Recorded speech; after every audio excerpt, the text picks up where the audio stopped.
আজকে অনেক দিন পর আবার তোমাদের সাথে একটা ওয়াটার ডিনার ডে ভিডিও নিয়ে চলে এসেছি। সো আজকে সারাদিন আমি কী কী খেলাম চলো দেখা যাক। সকালবেলায় আমি একটা হেলদি ব্রেকফাস্ট নিয়ে বসে পড়েছি। নিয়েছিলাম একটা রুটি, বেশ অনেকটা পরিমাণ তরকারি, আর নিয়েছিলাম স্যালাডের মধ্যে শুধু শসাটাই ছিল।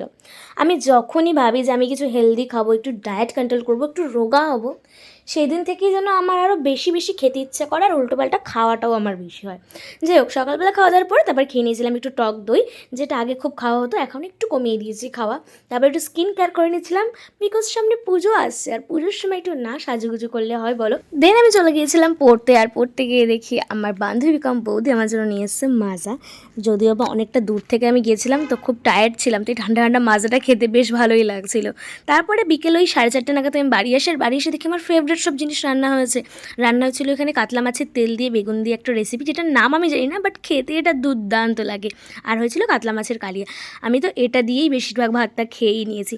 তারপরে আজকে আমার বরের যেহেতু ছুটি ছিল, তাই ভাবলাম একটু ঘুরে আসি। ও বাবা, ঘুরতে গিয়ে দেখছি কেএফসির মামাতো ভাই আবার দোকান খুলেছে, এইচএফসি, তাও আবার কল্যাণীতে। যদিও বা আমি এখানকার খাবার টেস্ট করিনি, বাট আমার বর দেখো ওখানে গিয়ে বসে রয়েছে। না না, ও কিছু খায়নি, একটা দরকারের জন্য ওখানে গিয়ে বসেছিল। তারপরে আমরা চলে যাই চা আড্ডাতে চা খেতে, কারণ আমরা দুজনে বেরোবো আর চা খাবো না সেটা তো হতেই পারে না। আমি নিয়ে নিয়েছিলাম মিল্ক টি, আর সে নিয়েছিল একটা গ্রিন টি। বাবা, এই যে গ্রিন টি কী ভালো খায়, সে আর বলার মতো না। চলো, ও গ্রিন টি খেতে থাকো, ততক্ষণে আমি মিল্ক টি খাই। আর তোমরা কারা কারা এখন আমার পেজটাকে ফলো করোনি বলো তো, জলদি জলদি ফলো করে ফেলো। আর ভিডিওটা কীরকম লাগছে সেটাও অবশ্যই কমেন্টে জানিও।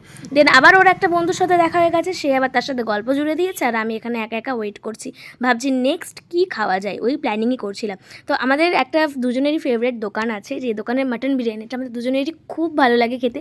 তো চলে গিয়েছিলাম সেই দোকানেই। মাটনটা একবার জাস্ট দেখো, এতটা নরম, মানে ধরার সাথে সাথেই একদম খুলে হাতে চলে আসছে। আর আলুটার কথাও যদি বলি, সেটাও কিন্তু খুবই ভালো।